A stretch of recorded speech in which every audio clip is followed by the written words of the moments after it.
ஒரு சின்ன பிள்ளையை சுட்டி காட்டி 2 போல், ஒரு போல்ல ஐஸ்கிரீம் ஒரு போல்ல சூப் பிள்ளைக்கு கொடுத்தா அந்த பிள்ளை என்ன சூஸ் பண்ணும்? ஐஸ்கிரீமை சூஸ் பண்ணும். நம்ம பார்த்தோம்.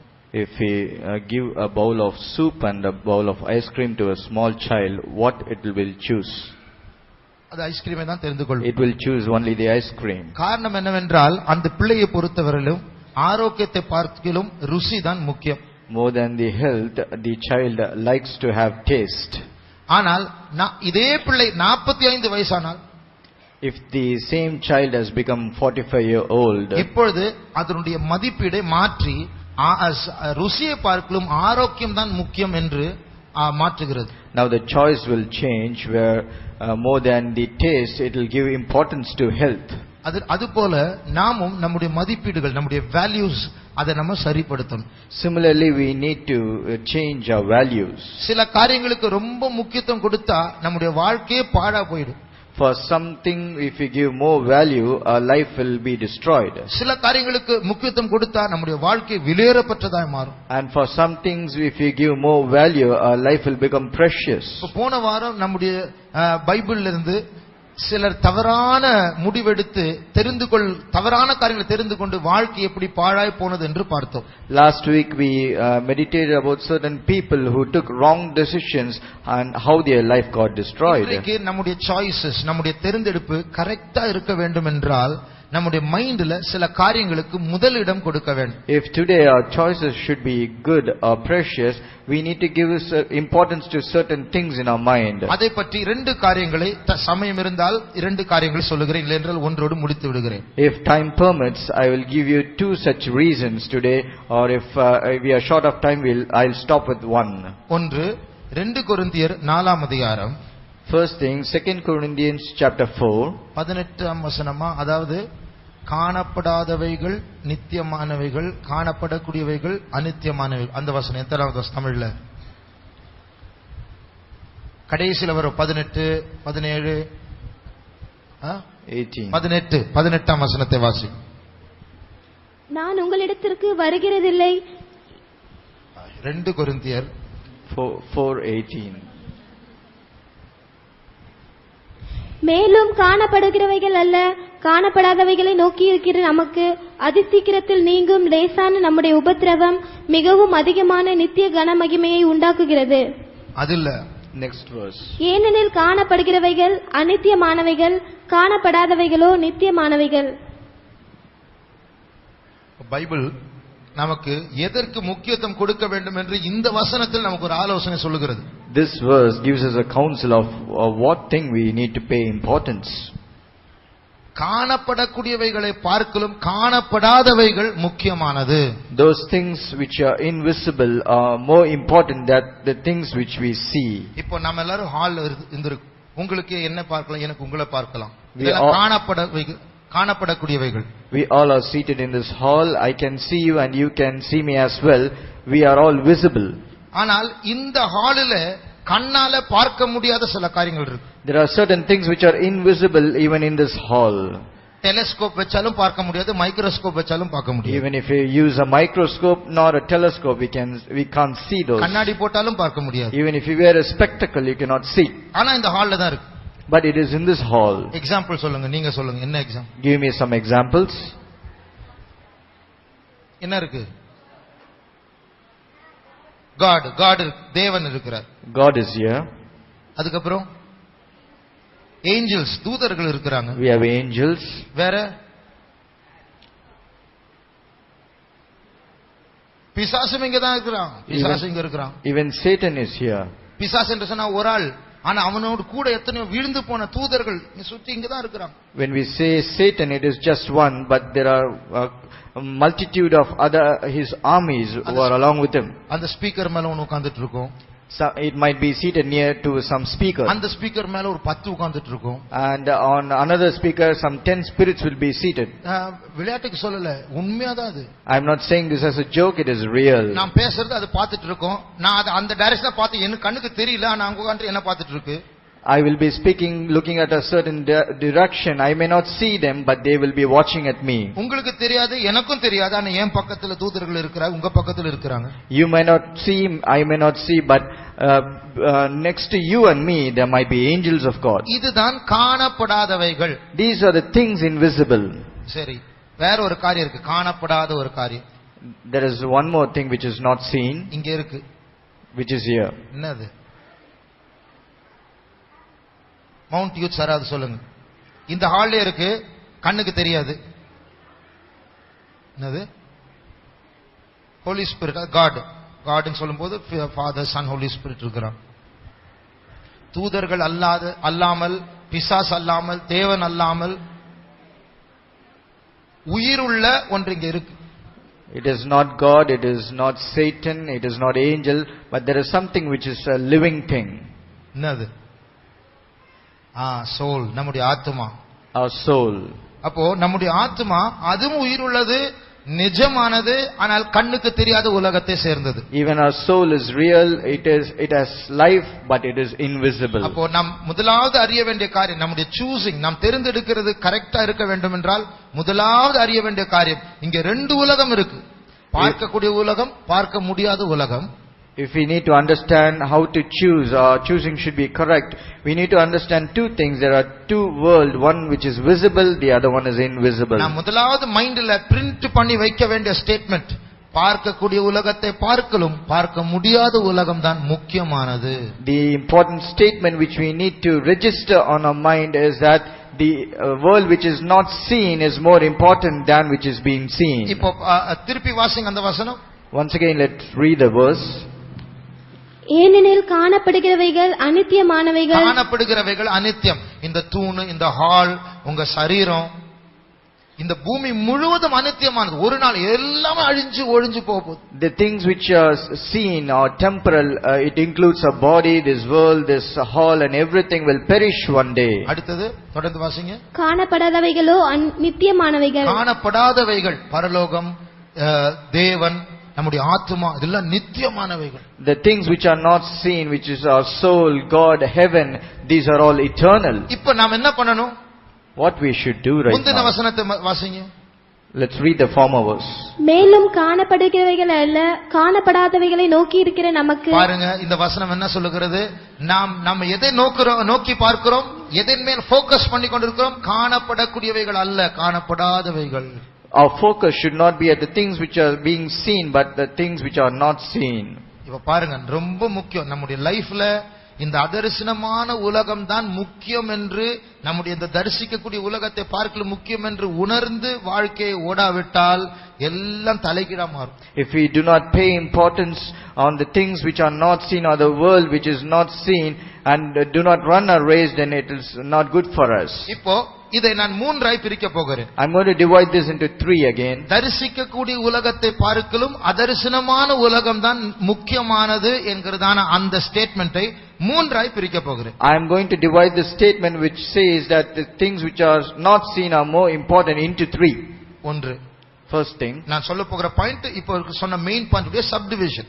I'm going to subdivide the main point. நம்முடைய சரீரத்தை பார்க்கலும் நம்முடைய ஆத்மா முக்கியமானது. More than a body, it is our soul which is important. இப்போ இன்னைக்கு சண்டே சர்வீஸ்க்கு யாராவது புதுசா வந்தா நம்ம என்ன சொல்லுவோம்? If somebody comes new to the Sunday service, what will we say? ஒரு புதிய உடம்பு வந்திருக்குங்க அப்படின்னு சொல்லுவோம். We'll say a new body has come. அப்படியே சொல்லுவோம். என்ன சொல்லுவோம்? புதிய ஆத்மா வந்திருக்கிறது. We say that a new soul has come. ஆனா நம்ம யோசிக்கிறதே இல்ல. நம்ம பார்க்கும்போது பாடியை தான் பார்க்கிறோம், ஆத்மாவை நம்ம பார்க்கிறது இல்லை. ஏன்னா அது அதரிசனமானது. We normally don't consider the soul which is come, but only the body, because that is what we see actually. அப்போ நாம் எப்படி யோசிக்கணும்? How should we think? இப்போ ஒரு பார்சல், ஒருத்தர் ஒரு பார்சல் கொடுக்கறாருன்னு சொல்லுங்க. Somebody is giving you a parcel. பார்சல்னா என்ன அர்த்தம்? What do you mean by parcel? ஒரு பொருள் இருக்கு, அது ஒன்னு மூடி இருக்கு, அதுதான் parcel. There is something inside and something has been covered outside, then only it's called a parcel. ஒரு பொருள் இருக்கு, அதை கவர் பண்ணக்கு ஒரு பேப்பரும் இருக்கு, அதுதான் parcel. There is some object inside and there is a paper covering that particular object, then it's called a parcel. அப்ப சுற்றி ஒரு பேப்பர் இருந்தாலும் ஒரு பேப்பர் வந்திருக்குன்னு யாரும் சொல்றது இல்ல. Even though it is covered by a paper, we will not say that we have received a paper. ஒரு பார்சல் வந்திருக்கிறது என்று சொன்னால் அந்த பேப்பருக்குள்ள ஒன்னு இருக்கு, அதுதான் மேட்டர், அதுதான் முக்கியமானது. When we say that there is a parcel arrived, it means there is something which is important inside. அப்ப நீங்க எல்லாம் ஆத்துமாக்கள், சரீரங்கள் இல்ல. You are all called a soul and not just body. அப்போ வெளியில ஒரு பொட்டலம் போல ஒரு சரீரம் இருக்கு, பார்சல், அவ்வளவுதான். We are like a packet or a parcel outside. அடிப்படையில் உள்ள இருக்கிறது தான் முக்கியம், அது ஆத்துமா தான் முக்கியம். It is important that only a soul is very precious. இந்த பூமியில ஆத்மாவோடு சம்பந்தப்பட்ட காரியங்கள் இருக்கு, சரீரத்தோடு சம்பந்தப்பட்ட காரியங்கள் இருக்கு. In this world there are things which are significant to this body as well as our soul. சரீரத்தோடு சம்பந்தப்பட்ட காரியங்கள் என்ன? What are the things related to our body? நீங்க சொல்லுங்க. சரீரத்தோடு சம்பந்தப்பட்ட காரியங்கள். கொஞ்சம் ஒருத்தர் ஆக்ஷன் பண்றாரு இப்படி இப்படின்னு, கரெக்ட் தான். சரி, சாப்பிடுறது, அப்புறம் food, குடிக்கிறது, சரி, ஒருத்தர் இப்படி பண்றாரு, drink. வேற சரீரத்தோடு சம்பந்தப்பட்ட காரியம்.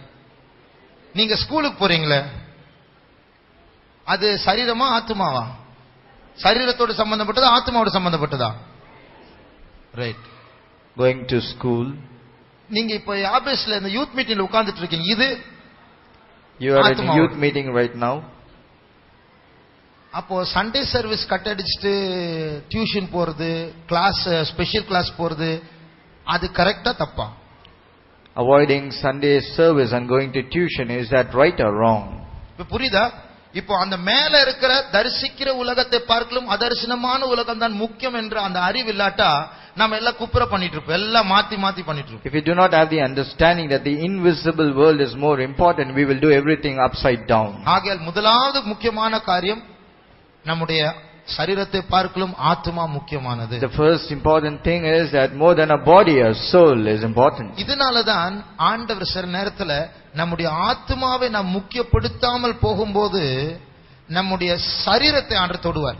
When we don't give importance to our soul, then God will touch our body. இப்போ அந்த பையன் பாருங்க, Consider this boy. இவனுடைய அம்மா வந்து ஏய் சாப்பிட வா அப்படின்னு கூப்பிடுறான். And his mother is calling him to have food. ஆனா இவன் காரை ஓட்டிட்டு இருக்கான், பொம்மை car. And he is playing with a toy car. இன்னும் சத்தம் போட்டுட்டு ஓட்டிட்டு இருக்கிறான். அப்போ ஏய் விட்டுட்டு அந்த காரை விட்டுட்டு வா அப்படின்னு கூப்பிடுறான். And she scolds with a loud voice, come. இவன் கேக்குறதே இல்ல. He doesn't heed to இப்ப அம்மா that. என்ன பண்ணுவாங்க சொல்லுங்க? What will his mother do? காரை பிடுங்கிடுவாங்க. She will remove the toy car. First போய் சாப்பிடு, அப்புறம் தான் car. Come and have your food first, then I will give you this toy. காரை பிடுங்கி குப்பையில போட மாட்டான், கொடுப்பாங்க. ஆனா சாப்பிட்டா கொடுப்பான். Only when he finishes his food, she will give the toy back. இது போல நாம் தவறான காரியங்கள் லிஸ்ட்ல தவறான காரியத்துக்கு முக்கியத்துவம் கொடுப்போம், அங்க கை வைப்பார். அங்க ஃபெயிலியர் வரும், அங்க தோல்வி வரும், அங்க பிரச்சனை வரும். When we give importance to the wrong choices, then God will touch there and we will see a failure. அது போல நாம் உணரணும், ஆஹோ ஆண்டவர் என்னை உணர்த்துறாரு, ஆவிக்குரிய காரியங்களுக்கு முக்கியத்துவம் கொடு. Similarly, we need to understand that God is speaking to me that I need to give importance to spiritual aspects. அதனாலதான் இப்போ சரீரத்தோடு சம்பந்தப்பட்டதான சாப்பாடு முக்கியமா இருந்தாலும் ஆவிக்குரிய காரியங்களை வளரத்துக்காக ஆண்டவர் சொல்வார், நீ ஃபாஸ்டிங் எடு. Even though the food which is essential for our body is important, but God will speak to you saying in order to get spiritual blessing, be in a fasting. சில நேரத்துல ஒருவேளை நம்ம ஆண்டவர் நல்ல ஒரு வேலை கொடுத்தா அவரை மறந்துட்டு வேலைக்கு பின்னாடி போய் வழி தப்பி போயிடுவோம் பயந்துட்டு ஆண்டவர் சில நேரத்துல நமக்கு படிப்புக்கு சம்பந்தமான வேலையில வச்சு நம்ம டெஸ்ட் பண்ணுவார். Sometimes if we get a good job, that we might go behind a job and forgetting our God will give us a job which is related to our education and He will test us. ஆகையால் முதல் காரியம் ஆத்மாவை சரீரத்தை பார்க்கலும் ஆத்மா முக்கியமானது. So the first point is that our soul is important than our body. இரண்டாவது பிரிவாக Second point, இந்த வாழ்க்கையை பார்க்கலும் பரலோக வாழ்க்கை முக்கியமானது. More than the life which we have here, our heavenly life is very important. அதோட அர்த்தம் என்னன்னா, The meaning of it, நான் இப்போது கோடை வரைய போறேன். I am going to draw a line. அந்த கோடுடைய ஸ்டார்டிங் இதுதான். And this is the starting point. இங்க ஆரம்பிச்சு ஒரு கோடை நான் வரைஞ்சிட்டு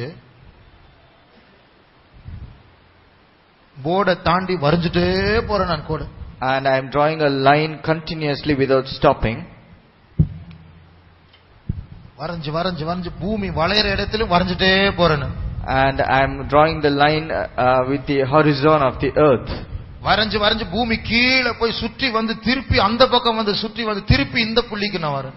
And drawing the line all around the globe and coming to the first place. திருப்பியும் வரைஞ்சு வரைஞ்சு நீட்டிட்டு திருப்பி இன்னொரு ரவுண்ட் போறேன். Again I am going all around once again. இப்படி முடிவில்லாம வரைஞ்சிட்டே இருக்கிறேன். And I am doing this continuously without stopping. இதுதான் நித்தியம். This is called eternity. அந்த நித்தியத்துல நம்ம வாழ்க்கை என்னது? இப்ப பூமியில இருக்கிறோமே, இதான் நம்ம வாழ்க்கை. And considering or comparing our life on this earth with this life in eternity, it is very small.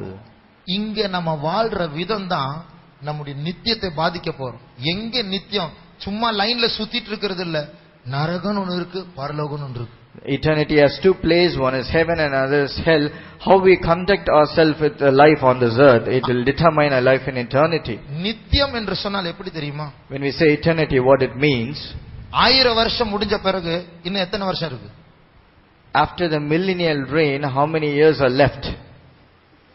நித்தியத்துல பரலோகத்துல இல்ல நரகத்துல 1000 வருஷம் முடிச்ச பிறகு இனி எத்தனை வருஷம் மீதி இருக்கு? After completing a millennial reign, whether in this earth or in hell, how much time is left behind? நித்தியம் சொன்னா இப்படிதான் புரியும். 1000 வருஷம் முடிச்ச பிறகு 10000 வருஷம் இருக்கு. அந்த 10000 வருஷம் முடிச்ச பிறகு 1,00,000 வருஷம் இருக்கு.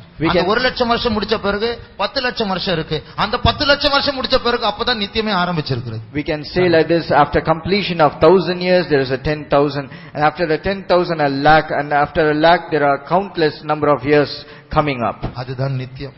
That is called eternity. நரகத்துக்கு போனா இப்படி இருக்கும், நித்தியம் நித்தியம் நித்தியம், நான் வெளியே வர மாட்டேனா, அந்த யோசனையே நம்மை வாதிக்கும். Consider if you go to hell, we will have this thought that will I not be saved, will I not come out from this, and this thought will kill us. அப்போ நாம் எங்கே போக போறோம்? மரணம் என்று சொல்வது 70 வயசுலயும் 90 வயசுல தான் வரும் இல்ல. எத்தனை பேர் குழந்தைகளை மறிக்கிறாங்க? 3 வயசுல சாகுறாங்க, 2 வயசுல சாகுறாங்க, 15 வயசுல சாகுறாங்க, 25 வயசுல சாகுறாங்க. என்றைக்கு மரணம் நமக்கு தெரியாது. When we say death in this body, we cannot say when it happens. Maybe not just in 70 years or 90 years, even a 2-year-old child or a 15-year-old young people, they also die. இந்த கோடு உங்களுடைய வாழ்க்கையா இருக்கும் என்றால், if this line is your life, இது என்ன? what is the starting point? இது என்னது? இந்த கருப்பு புள்ளி எதை குறிக்குது? உங்களுடைய வாழ்க்கையா இருந்தா இந்த கருப்பு புள்ளி என்ன?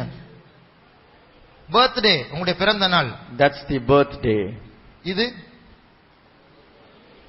Death day. Correct. That's the death day. அப்போ நீ இதுல இது நித்தியம் ஆரம்பித்திருக்கிறது. இங்க the point which is shown is the commencement of eternity. பரலோகமோ நரகமோ, whether it's heaven or hell. இப்போ இங்க எங்க இருக்க போறீங்க? பரலோகத்தில் இருக்க போறீங்களா இல்ல நரகத்துக்கு போக போறீங்களா? Are you going to heaven or hell? அதை எதை தீர்மானிக்க போகிறது? And what எது அதை தீர்மானிக்க போகிறது? which will determine this? உங்களுடைய பிறந்த நாளில் இருந்து நீங்க எப்படி வாழ்றீங்களோ அதுதான் தீர்மானிக்க போகுது. From how you conduct yourself or live on this earth from your birthday.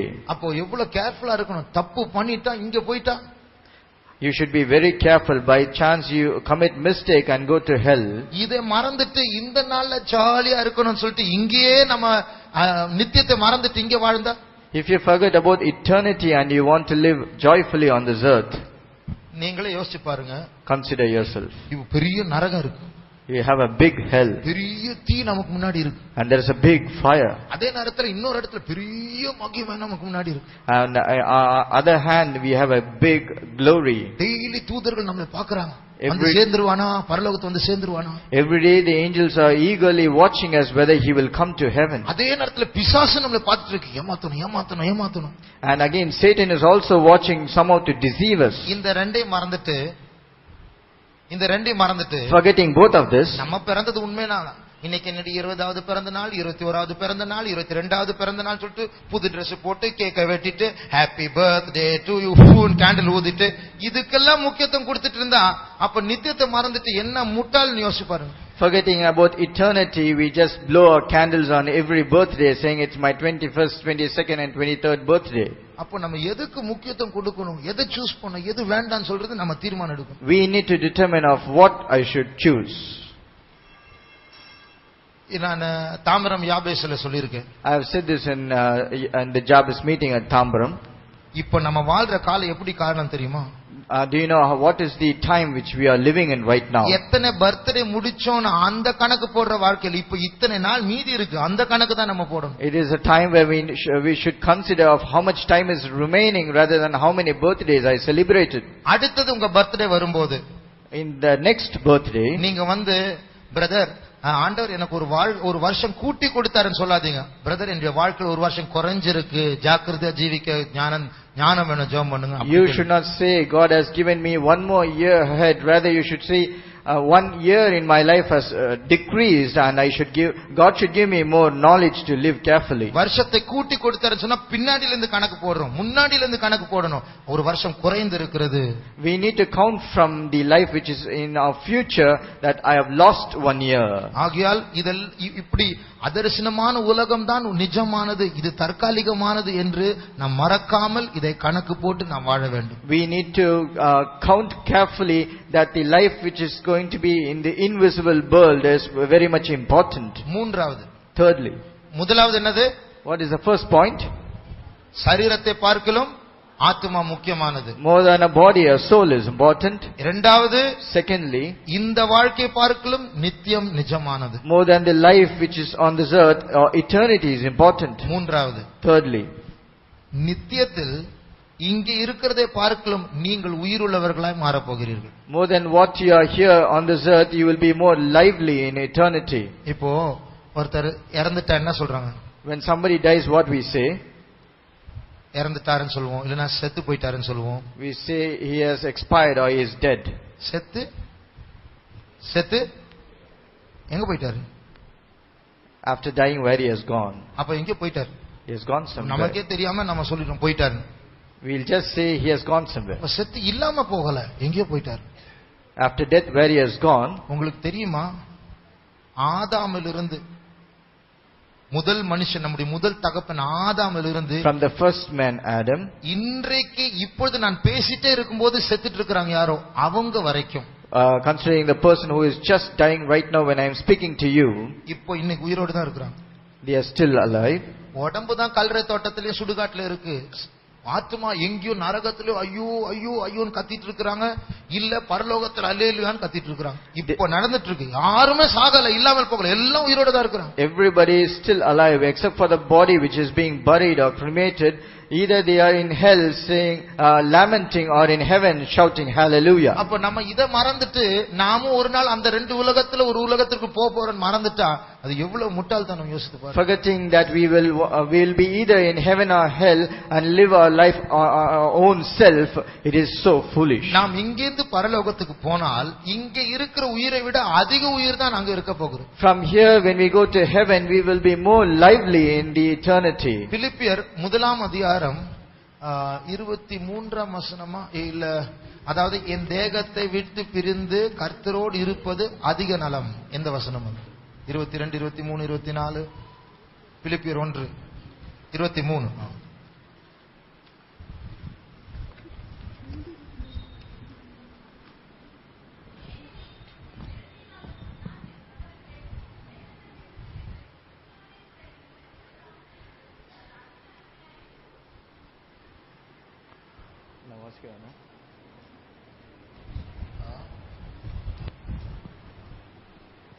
திருப்பி வாசிங்க.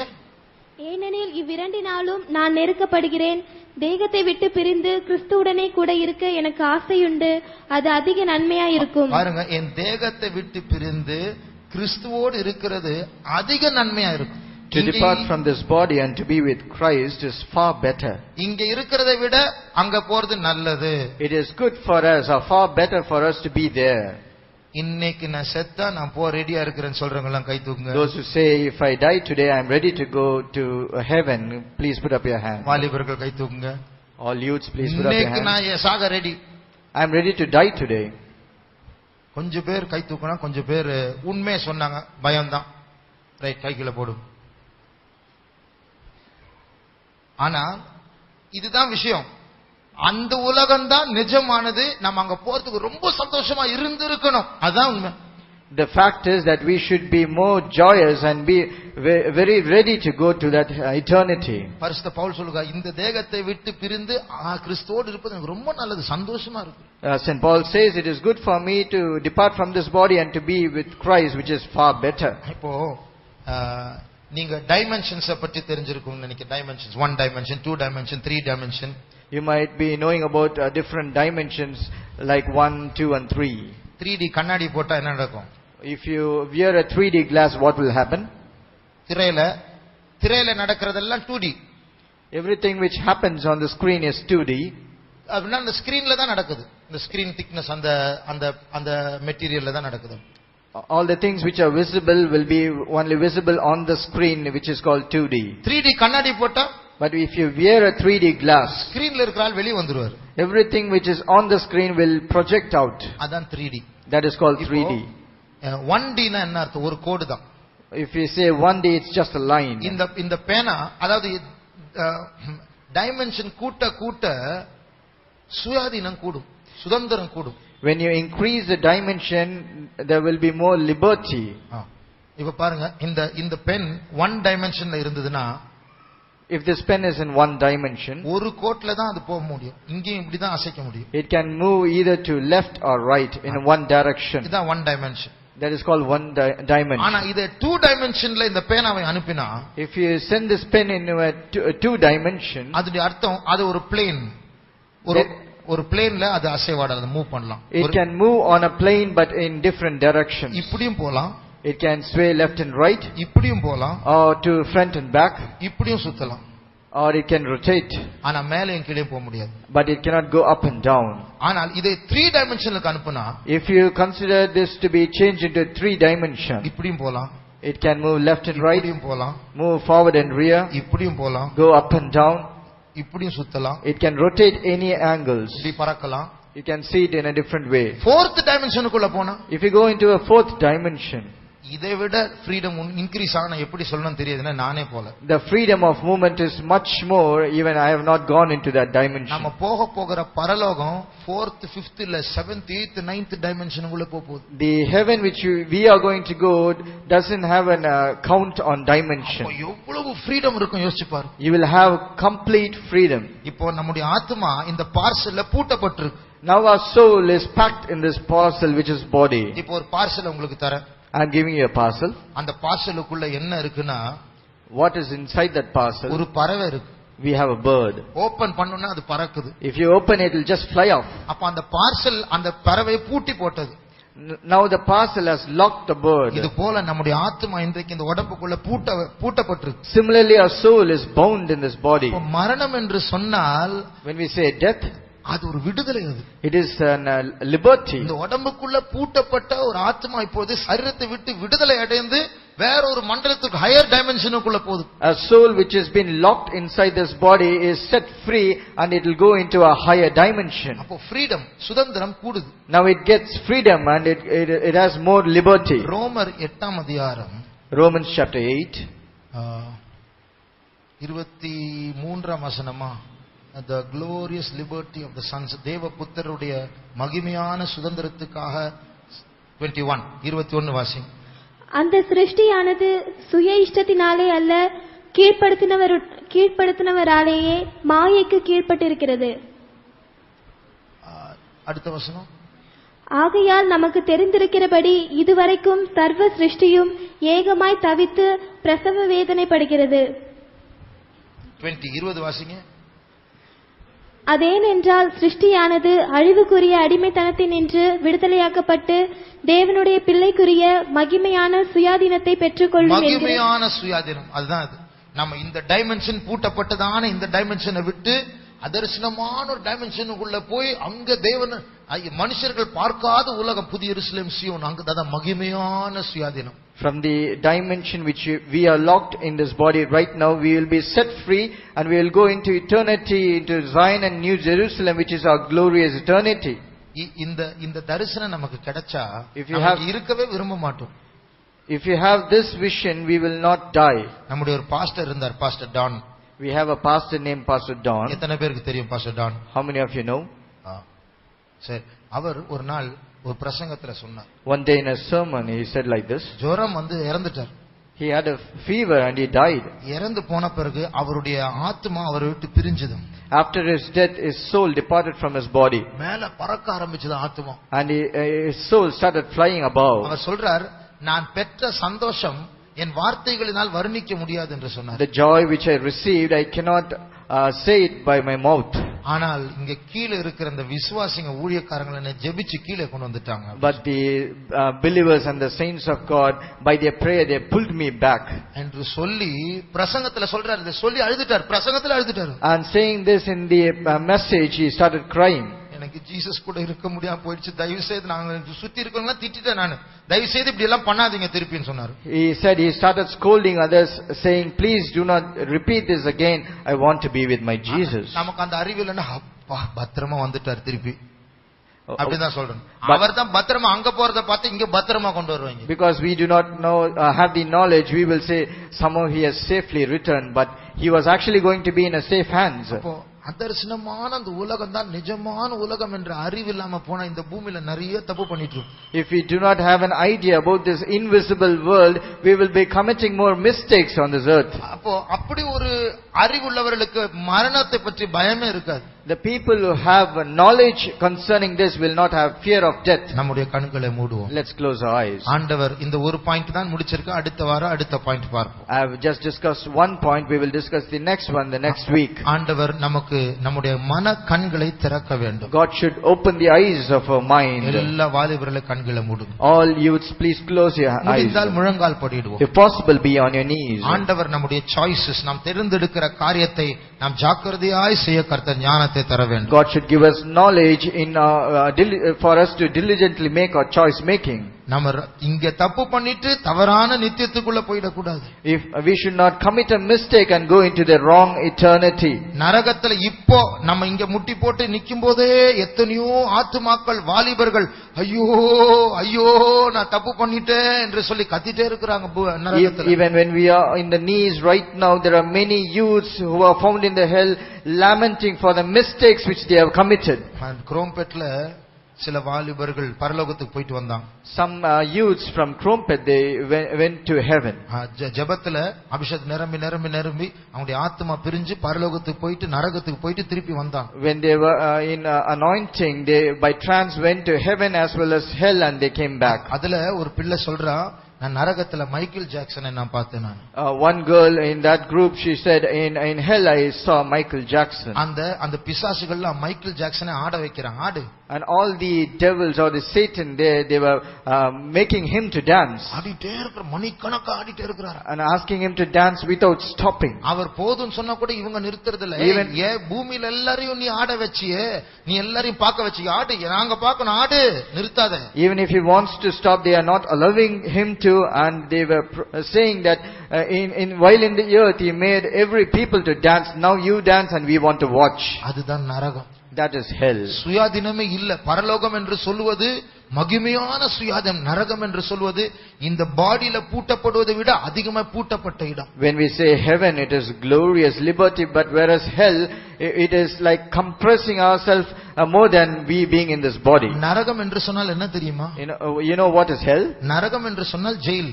When we say hell, it is jail. அது நித்திய jail. It is an eternal prison. என்றால் உன் வாழ்க்கையில் நீ முட்டாளாய் வாழ்ந்தாய், இனி இந்த பூமியிலையும் பரலோகத்தில் உன்னை வைக்க முடியாது. நீ ஆபத்து, உன்னை பூட்டி வைக்க வேண்டும். அதுதான் நரகம். Because you have lived foolishly when we are on this earth, you cannot be kept in the heaven, so you have to be bound for eternity. கண்களை மூடுவோம். Let's close our eyes. தவறு செய்யாமல் பத்திரமாய் பரலோகத்துக்கு போய் நான் சேர வேண்டும். Without making any wrong decision, I should carefully reach heaven. நான் தேர்ந்தெடுக்கிற காரியங்கள் பத்திரமாய் ஜாக்கிரதையா ஞானமாய் தேர்ந்தெடுக்க வேண்டும். I should very carefully, diligently make my choice. நான் ஞானமாய் நடக்க வேண்டும் என்று விரும்புகிறவர்கள் கர்த்தருடைய சமூகத்தில் கரங்களை உயர்த்தி காட்டுங்கள். Those people who want to walk wise, please put up your hands. என்னை ஏமாற்றுகிறதான வல்லமைகளை பகுத்தறிந்து ஜாக்கிரதையா ஞானமாய் பரிசுத்தமாய் ஜீவிக்க வேண்டும் என்று விரும்புகிறவர்கள் கரங்களை உயர்த்துங்கள். All those people who want to find those evil spirits which are trying to deceive you and to overcome them, please put up your hands. hands. கரங்களை உயர்த்தினவர்களுக்கு கர்த்தர் உதவியை அனுப்ப போகிறார். Those who have put up your hands, God is going to send His help. பத்திரமாய் பரலோகத்துக்கு போக முடியாது, கர்த்தர் தூதர்களுடைய காவலை தர போகிறார். Safely to reach heaven, God is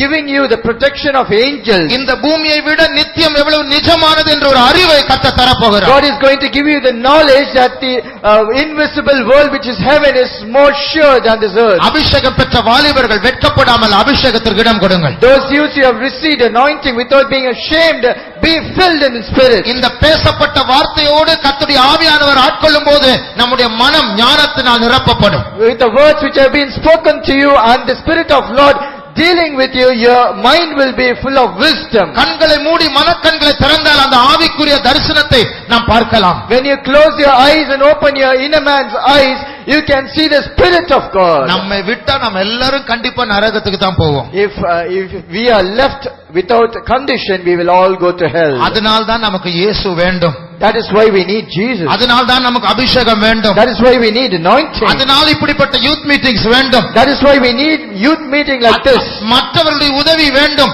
We need the help of others. ஆவியானவர் நம்ம மத்தியில் அசைவாடி கொண்டிருக்கிறார். The Spirit of God is moving in our midst. புதிய சக்தியை தந்து நம்மை நிரப்ப போகிறார்.